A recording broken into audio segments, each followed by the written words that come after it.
निर्वाचित कर देती है। तो ये सच्चाई है जो आप कह रहे थे ऑफ द रिकॉर्ड की बात, हाँ। कि उत्तर प्रदेश के मुख्यमंत्री का दायित्व होता है कि वह किसको मंत्रिमंडल में रखे और किससे अपना प्रदेश का काम करे। और प्रदेश की जनता ये उम्मीद करती है कि बलात्कारी को मंत्रिमंडल से बाहर निकाले। जी, प्रदेश की जनता ये उम्मीद करती है कि बलात्कारी को मंत्रिमंडल से बाहर निकाले। बलात्कारी होगा तो निश्चित निकाला जाएगा। अरे बलात्कारी अपने चुनावी घोषणा पत्र में मनोज कुमार पारस जी ने जो लाइनें लिखी, के हकदार है नहीं। अपने शपथ पत्र में जो लाइनें लिखी, जिसके नीचे साइन किए, उन्होंने लिखा। अतुल जी, आप बहुत जिम्मेदार जगह पर बैठे हैं। हाँ, इसीलिए मैं बोल रहा हूँ। न्यायालय नहीं है, हम न्यायालय नहीं है। इस देश में न्यायालय है तो उसको आप और हम सर्टिफाइड नहीं कर सकते। नहीं, हम सर्टिफाइड नहीं कर रहे, हम तो केवल चुनावी हलफनामे का जिक्र कर रहे हैं। टिकट नहीं देता है। मैं जज नहीं हूं, मुझे पता है। मैं जनता का प्रवक्ता हूं। सिर्फ मैं अपनी बात कहता हूं। मानना ना मानना सरकारों का, आपका जिम्मा है। जज साहब फैसला करेंगे, अदालत में मामला है। मैं तो चुनावी घोषणा पत्र का जिक्र कर रहा हूं भाई साहब। आप ऐसे 4 और नमूने रख लीजिए, मुझे उसमें कोई दिक्कत नहीं। ये नमूना शब्द मैंने नहीं दिया, ये भी अखिलेश प्रताप सिंह जी का दिया हुआ है, जो परसों इन्होंने मेरे चैनल पे दिया था। तो आप इसमें भी आपत्ति नहीं जता सकते। आपके बगल में बैठे, आप उनसे बात कर सकते हैं। क्या भाई नमूना क्यों कहा आपने, रत्न क्यों कहा? इनसे बात तो हम कर लेंगे। वो तो भाई आपने जो मंत्री का बयान दिखाया था, हाँ। कि इस मंत्री ने कैसे इस तरह से बयान दिए, जो शहीद मर गए उनके बारे में भी उनको नहीं पता है। हाँ। तो जो शब्द थे उन मंत्री जी के, जो आपका सवाल था उस पर यही शब्द बनता था कि नहीं, मैं स्वागत करता हूँ। मैं आपसे अपने आप को संबद्ध करता हूँ सिंह साहब, मैं संबद्ध करता हूँ। मैं इस पर सहमत हूँ कि अगर ऐसे नगीने, ऐसे नवरत्न और ऐसे नमूने और आ जाएं तो सरकार का इकबाल और बढ़ेगा। अमिताभ जी, संवाद की टिप्पणी। देखिए, मैं समझ नहीं पा रहा कि बदलाव कहां हुआ है। मंत्री 2002 से 7 वाला जो टर्म था मुलायम सिंह जी का, 99% मंत्री वही हैं। अखिलेश और अभिषेक मिश्रा को हटा दे तो वही विभाग है। एक तो सरकार नहीं बदली। अगर मैं गलत हूं तो मुझे उत्तर प्रदेश के दोनों बड़े नेता बैठे हैं, मुझे दुरुस्त करें। और जो लोग सरकार चलाते हैं मंत्री के बिहाफ पर, वो बड़े नौकरशाह चलाते हैं। मैं कुछ नाम पढ़ता हूं। अनीता सिंह, ये मुलायम सिंह जी की सरकार में भी principal secretary to chief minister थे और अखिलेश यादव की सरकार में भी है। गलत तो नहीं कहा जसवंत भाई? अमिताभ जी, जावेद, सुनिए ना, अनीता सिंह थी, जावेद मायावती के भी जमाने में। अरे भाई, मैं मुलायम सिंह जी के भी जमाने में अनीता सिंह थी। ऐसा तो हो नहीं सकता कि नहीं, मैं तो तारीफ कर रहा हूँ कि अनीता सिंह जी इतनी काबिल अफसर है। हम तारीफ कर रहे हैं सिंह साहिबा की, भाई हम सवाल थोड़ा उठा रहे हैं। मैं सिर्फ बता रहा हूँ बदलाव कि मेरी बात तो सुनिए। जावेद उस्मानी मुलायम सिंह जी के टर्म में थे, फिर प्रोवेशन पर दिल्ली चले गए, वर्ल्ड बैंक चले गए। जावेद उस्मानी फिर चीफ सेक्रेटरी उत्तर प्रदेश है। गजेंद्र मुलायम सिंह जी के सहायक थे, आज अखिलेश जी के सहायक है। पंधारी यादव देवेंद्र यादव के दामाद। ये कौन लोग, कोई अधिकारी तो है नहीं। ये कौन लोग नए हैं, कहां से आए? और अगर सब पुराने हैं तो नेताजी को फिर सीख देने की जरूरत क्यों पड़ रही? सवाल ये है बड़ा। अगर टीम सारी नेताजी वाली है तो फिर नेताजी को बार बार ये मशक्कत क्यों करनी पड़ रही? ठीक बात है। टीम तो उनकी जांची परखी है। इस टीम के वो कैप्टन रहे हैं लंबे समय तक उत्तर प्रदेश में। राजा भैया हो, अरिदमन सिंह हो, टीम चलाते हैं मीडिया की, अपने एंकरों को बार बार गाइड करते होंगे। ऐसा नहीं है कि नहीं गाइड करते होंगे। नहीं, मैं गाइड करता हूं, लेकिन उसके नतीजे को मॉनिटर करता हूं। बिल्कुल। और अगर नतीजा ना आए तो उस एंकर को हटा देता हूं, जो आप लोग नहीं कर रहे। सवाल यहाँ पर है। नहीं तो अभी नतीजे सब हमारे अच्छे आ रहे हैं। 2014 में अगर हाँ, एक के बाद एक बलात्कार हो रहे हैं, अपराध हो रहे हैं, नतीजे बहुत अच्छे हैं, दाग अच्छे हैं। मनोज कुमार पारस के मसले पर जसवंत सिंह ने कहा कि भाई अदालत नहीं, सवाल अदालत का नहीं है। लोहिया कहा करते थे जिंदा कौमें 5 साल इंतजार नहीं करती। बहुत अच्छी बात। ये अदालत का सवाल नहीं है, ये नैतिकता का सवाल है। सार्वजनिक जीवन में ये शुचिता का सवाल है। बलात्कार का आरोपी मंत्री क्यों रहे? वो सुप्रीम कोर्ट से बहाल हो जाए तो उसको मुख्यमंत्री बना दीजिए मनोज पारस को, मैं स्वागत करूंगा। लेकिन जब तक उस पर उसको बलात्कारी मान रहे हैं, समाजवादी पार्टी अगर बलात्कारी मानती तो उसको टिकट ही नहीं देती। लेकिन उन्होंने अपने आपके निर्णय में और हमारे निर्णय में फर्क है। जसवंत जी, आपका निर्णय आपको मुबारक हो, लेकिन उन्होंने जो एपी मुबारक शपथ तो जनता ने कर दिया, चुनाव जिताकर भेज दिया, बहुमत में सरकार बना दिया। नहीं, मनोज कुमार पारस चुनाव जीतने के बाद अगर मंत्री आपकी बने बात हैं। माने होते तो एक सीट में हार भी जाते। सरकार बनने के बाद मंत्री बने हैं। अभी तो 2014 सामने खड़ा है भाई साहब। मैं समझ नहीं पा रहा। एमएलए तो नेताजी को प्रधानमंत्री बनाने का सपना देख रहे हैं आप लोग। जी अब तो एक मिनट रुको जी, क्या करें जसवंत जी? मैं कह रहा हूं जी। कि अगर उनको समाजवादी पार्टी बलात्कारी मानती, जो आपकी थ्योरी है, तो उनको टिकट नहीं देती। अब धैर्य दिया वो चुनाव जीते जी, तो समाजवादी पार्टी इस बात को मानती है, जानती है कि जो न्यायालय में मामला है उसके निर्णय आने के बाद ही उस पर कोई टिप्पणी करनी चाहिए। बात आपकी इस समाप्त तरह हुई। तो मुकदमे लिखने लिखाने की प्रक्रिया बहुत होती है, तमाम राजनीतिक मुकदमे लिखे जाते हैं, आपको ज्ञात नहीं होगा। बलात्कार का मतलब भी राजनीतिक है। एक मिनट रुको। जसवंत जी, आपकी बात समाप्त हुई, अब मैं बोलूं? बोलिए।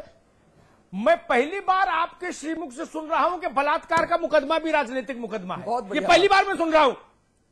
अगर ये जयप्रकाश चंद्रशेखर और लोहिया के विचार की देन है तो फिर मैं क्या बोलूं, क्या टिप्पणी करूं?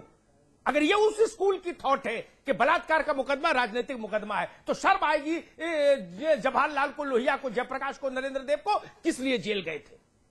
अगर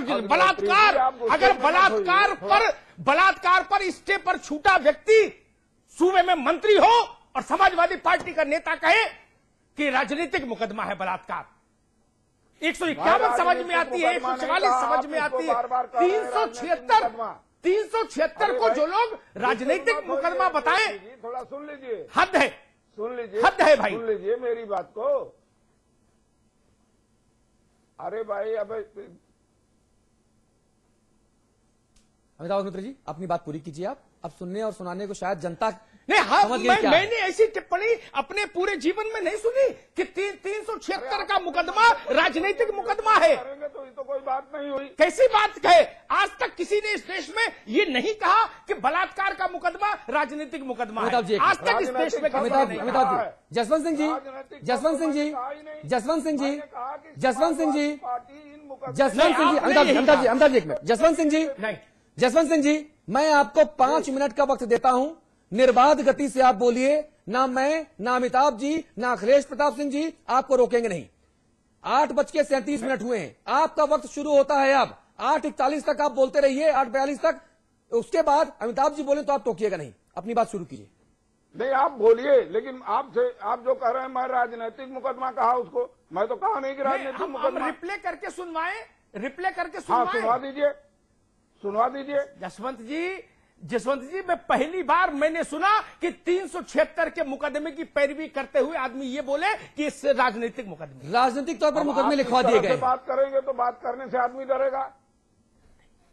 नहीं, अखिलेश इस प्रताप तरह सिंह से जी, बात को तो इस तरह से- अखिलेश जी, अमिताभ जी, सार्वजनिक जीवन की शुचिता का सिद्धांत अखिलेश जी, का उल्लंघन है। आपको भी डर लगता है कि हमसे बात करते वक्त? नहीं, हम तो बात कर ही रहे हैं आपसे। जसवंत सिंह जी कह रहे हैं ऐसे बात करेंगे तो बात करने से डर लगेगा। अखिलेश जी, आपने कभी अपने इतने नहीं, लंबे तो हमने क्या कहा कि राजनीतिक मुकदमा है। अखिलेश जी, आपने कभी सुना कि अपने इतने लंबे जीवन में कि 376 का मुकदमा राजनीतिक मुकदमा होता है? अच्छा अखिलेश जी, चलिए आप बताइए उन्होंने क्या कहा। अखिलेश जी, मैं आपको एक न्यूट्रल व्यक्ति मानते हुए, चलिए समाचार पर अतुल अग्रवाल, अमिताभ अग्निहोत्री तो जसवंत सिंह के साथ साजिश करते ही करते हैं। चलिए आप बता दीजिए इन्होंने क्या बोला।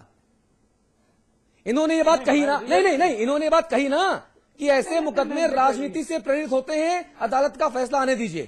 देखिए, मैं ईमानदारी से बोलूं, आप देख लें, मैंने एग्जैक्ट इन्होंने क्या बोला, मैं तो अपना मोबाइल देखने लगा था, आपके पास रिकॉर्ड होगा। लेकिन हम दूसरी चीज कहना चाहते हैं इसमें, क्योंकि जब इनकी पार्टी के वरिष्ठतम नेताओं ने इस बात को कह दिया कि हम उन्हें नहीं हटाएंगे और वो हम उस पर जब तक कोर्ट का निर्णय आएगा हम उनको इसके दोषी नहीं मानते हैं, तो अब ये उसके बयान जाके क्या बोल पाएंगे।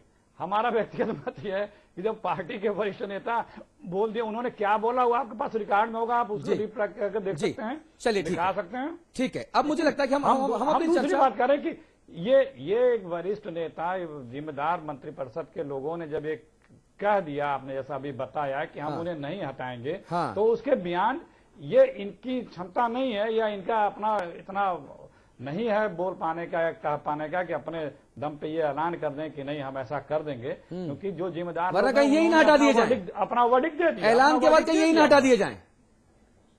वही मैंने कहा, अरे मुझे क्या हटाएंगे, मैं तो विधान परिषद सदस्य हूँ। अपना वर्डिक्ट उन लोगों ने दे दिया, तो अब उस चलिए अब अखिलेश जी मैं आपकी इजाजत चाहता हूं, जसवंत सिंह जी आपकी विशेष इजाजत चाहता हूं, अगर अमिताभ जी को निर्बाध गति से संपादकीय टिप्पणी करने का अवसर आप प्रदान करना चाहें तो दे सकते हैं। बिल्कुल बिल्कुल जी अमिताभ जी प्लीज। नहीं देखिए, मैं मुलायम सिंह जी की नसीहत का जो आज हम लोगों ने विषय चुना, उस पर मुझे 2-3 सवाल मेरे जहन में अभी भी अनुत्तरित हैं। हाँ, अगर टीम वही है, खेल का मैदान वही है, खेल वही है, रेफरी वही है, कोच वही है, दर्शक वही है, तो फिर ये सलाह देने की जरूरत मंच पर क्यों? बदला क्या है? एक अदद मुख्यमंत्री बदला और एक जूनियर मंत्री अटैच हुआ उसके साथ, अभिषेक मिश्रा। इसके बाद क्या बदला? वही दफ्तर, वही गाड़ी, वही घोड़ा, वही पंचम तल, वही उत्तर प्रदेश का आवाम और वही सब मंत्रीगण और वही अधिकारी जो 2002 से 7 तक सीएमओ चलाते थे, वही अधिकारी आज सीएमओ चला रहे हैं। ठीक बात है। वही अधिकारी उत्तर प्रदेश का सबसे बड़ा नौकरशाह है, जावेद उस्मानी चीफ सेक्रेटरी के नाते। कहां बदलाव है? फिर ये संकट क्यों पैदा हुआ कि नेताजी को मंच पर आकर ये बात कहनी पड़े? अगर वही खेल है, वही टीम है, वही चीजें हैं, तो कप्तान को दोष क्यों? फिर ये संकट क्यों पैदा हो रहा है? तो कप्तान को और दोष क्यों? अगर फिर दूसरी बात कहूंगा, अगर डीपी यादव को सपा में नहीं आने देने के नाम पर आजम खान, शिवपाल यादव और मोहन सिंह तीनों की बात को दरकिनार करके एक स्टैंड लिया था नौजवान साथी ने, अखिलेश यादव ने, तो देश भर में उसकी प्रशंसा हुई थी और उत्तर प्रदेश में समाजवादी पार्टी की वापसी में सबसे बड़ी भूमिका उस स्टैंड की थी। इसलिए समाजवादी पार्टी 225 से जीत कर आई। ठीक बात है। ये केवल M22 से जीतकर नहीं आई 225, ये उस फैसले से निकला जो अखिलेश यादव ने लिया था। आज मनोज पारस जैसे लोग अगर मंत्री रहते हैं तो वो फैसला धूल धूसरित होता है, वो छवि धूल धूसरित होती है। ठीक बात है। राजनीतिक जीवन में कोई मूल्य कहीं हम रखेंगे या नहीं रखेंगे? हम ये कहेंगे कि आप हाईकोर्ट से रजिस्ट्री ले आइए और मौज करिए, भले 376 का मुकदमा आप पर चलता रहे, आप लाल बत्ती में घूमिए और कलेक्टर आपको सैल्यूट मारे। किसी ने सोचा था कि उत्तर प्रदेश में गोविंद बल्लभ पंत के समय में कि ऐसा उत्तर प्रदेश होगा कि जहां 376 का आरोपी मंत्री होगा? जीत के तो बहुत लोग आए, लेकिन जब तस्लीमुद्दीन भारत के गृह राज्य मंत्री बने थे तो भी मैंने ये सवाल उठाया था। जब शिबू सोरेन मंत्री बने थे तो भी मैंने ये सवाल उठाया था कांग्रेस की सरकार में, तब भी मैंने ये सवाल उठाया था देश के तमाम टीवी चैनल्स के मंच पर से ये सवाल उठाया था जी कि जो व्यक्ति हत्या का आरोपी है और निचली अदालत से दोषी है, वो अपील में चल रहा है, मनमोहन सिंह जी हत्या के अभियुक्त को मंत्री नहीं बनाइए। तस्लीमुद्दीन पर हत्या का आरोप था, हत्या और बलात्कार के आरोप जैसे लोगों के अलावा कोई आदमी मिलता नहीं क्या? ठीक बात है। मैंने कल ये बात समाजवादी पार्टी के बड़े नेताओं के सामने भी रखी थी। मैंने कहा था मुझे बता दीजिए, अगर पारस हटा दिया जाए तो क्या 2014 में समाजवादी पार्टी हार जाएगी?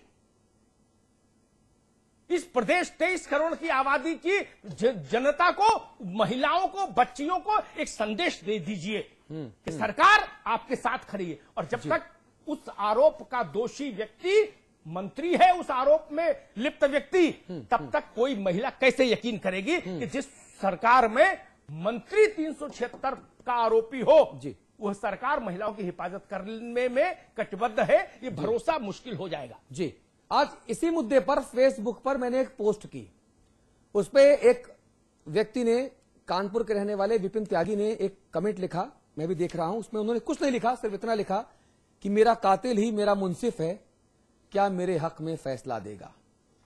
मुलायम सिंह जी के लिए, सरकार के लिए, अखिलेश जी के लिए ये एक लाइन विपिन त्यागी कानपुर के हमारे एक दर्शक ने फेसबुक पे टिप्पणी लिखी।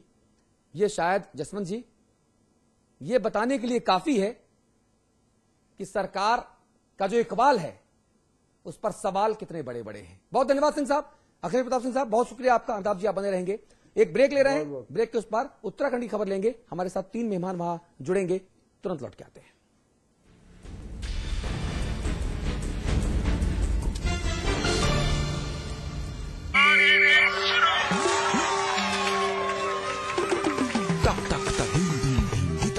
फिर से भाई बहन सबसे आगे, ये राज क्या है?